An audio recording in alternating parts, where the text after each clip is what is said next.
Joining me first, Frank Konieczny, Chief Technology Officer at the U.S. Air Force, and Gordon Nelson, Chief Data Innovation Advisor at HitachiVantara Federal. Gentlemen, thanks very much for joining me. I appreciate it. Frank, I want to start with you. You're putting a sensor on everything that you can, all the military branches are. What are you doing to harness the data that's coming in from all of those sensors in all of those locations around the world? Well, it's really hard to actually get all of them. Some of them is coming in through LTE. We're trying to actually move LTE to all the bases so we can actually accumulate all that data now. Some of it is going outside of the base, and we're trying to restrict that, especially for the trucks and everything else that's associated with it. So as we build our data centers, if you will, and our data, I guess, swamps, if you like, at times, we're actually looking all through that to figure out exactly how we want to do it. Now the issue becomes, we're looking at it from a threat perspective also. If we see something wrong, and my favorite is the tire pressure. Tire pressure on a tanker truck, is that a problem? Is that an attack or not? So we're doing some correlations across the multiple sensors. And eventually the correlation is going to show us if we have a problem, or we anticipated a problem occurring which is normal, or all of a sudden something happens which is abnormal to us. And so we're looking at that too. So we're actually looking at various ways of correlating the data with everything we have out there right now. It sounds like a similar problem to what we see in the cyber realm. Are you applying a risk management framework to the information that you get? Yes, in fact we're going down to threads, or mission threads, and part of the mission thread, of course, is a tanker truck. You need tankers to actually fuel the jets. And so the issue becomes, what part of my mission thread am I going to look at now? And what risk do I have if I have a flat tire on a tanker truck? Or is that really a risk? Could I just drag the tanker truck over there now, no matter what? So yes, it's all part of the risk analysis for the mission threads.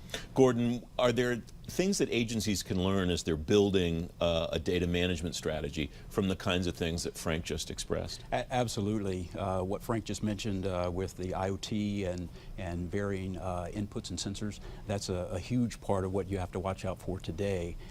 We find that if the agencies in building their data strategies are trying to build flexibility into those, that's really the key thing, flexibility. That fits in a lot of places that we find. One of the reasons for that is trying to find tools which will allow you to be flexible, allow you to take possibly fairly untrained employees or airmen and put them to work building transformations of data that you have access to, and getting that to the data scientists that will then model that data and put it in some informative way that you'll gain insights from that. So it's all about getting that insight or having that insight realized by the end user when they see that data processed and manipulated and analyzed. When you use the term flexibility, what specifically are you referring to? What needs to be flexible in a data management strategy? So I would say that the way you think your strategy is going to work from the beginning is not the way it ends up, usually. One of the things that data engineers see a lot and data scientists see a lot is they kind of stand in wonder sometime that they actually have created some relationship that they didn't think they were going to get from the very beginning. So if they were not flexible, and if they did not have flexible tools to go back and modify and create models based on what they just found out, then your plan sort of goes, haywire. Frank, you laughed as Gordon said that your strategy doesn't end up where it starts, and that's it usually doesn't. It sounded like a chuckle of experience. That's am right. I right? It usually doesn't work that way. If it was that good, it'd be real easy, but it's not that easy. Right. Yeah. A lot of times you think you have the right set of data, and you really don't, or you don't have enough of the right set of data, or the data is bad, and so there's a lot of cleansing that has to be done for the data to get good results out of it. Is the problem usually, though, the data itself, or is it the way that people read it? Is it the way they put their eyeballs on it and try to analyze it? It's both. I mean, the problem space we have is that if you combine data from different functional communities together, they all have an argument or an agreement as to what it means when you put them together. And this has been one of the issues that we have. We have to set up teams that actually go through the data with the SME that actually wants this information and figure out, what does it really mean. So I think, interpretations are a very big deal when you try to figure out how the data is actually going to fit to your problem space. Gordon, do you usually see the issue with the data or with the analytics? Yes is a perfectly appropriate answer. Yes, absolutely. It does fit into both buckets, very much so. It's an interesting an interesting issue that we have to deal with.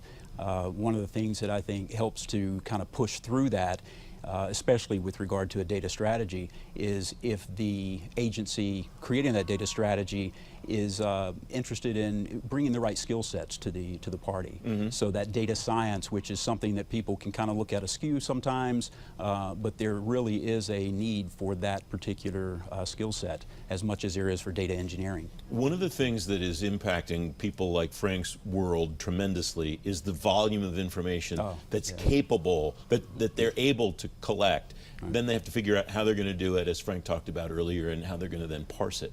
How's technology driving that change? Is it more an accelerator, or is it almost a problem because it's creating challenges for people like Frank, how they figure out what to do with it all? It is absolutely a blessing and a curse, the good news and the bad news.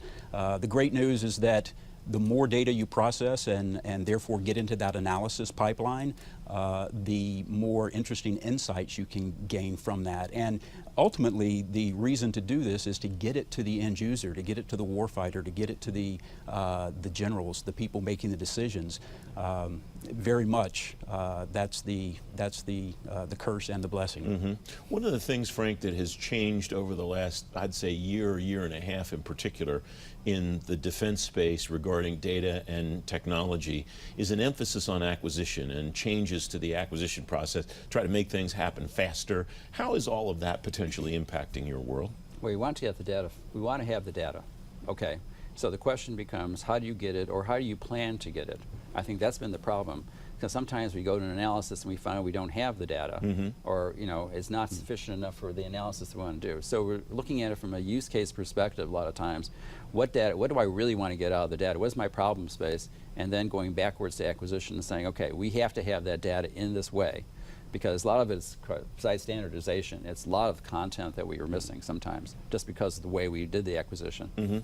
Gordon, we have about 30 seconds left. What can industry do, companies like yours, to help Frank with those acquisition challenges that he just outlined? I think it's exploring some of the new areas, particularly data science today. One of the things that my company has pledged to do within the year, I believe 2020, is add about 1,500 more data scientists.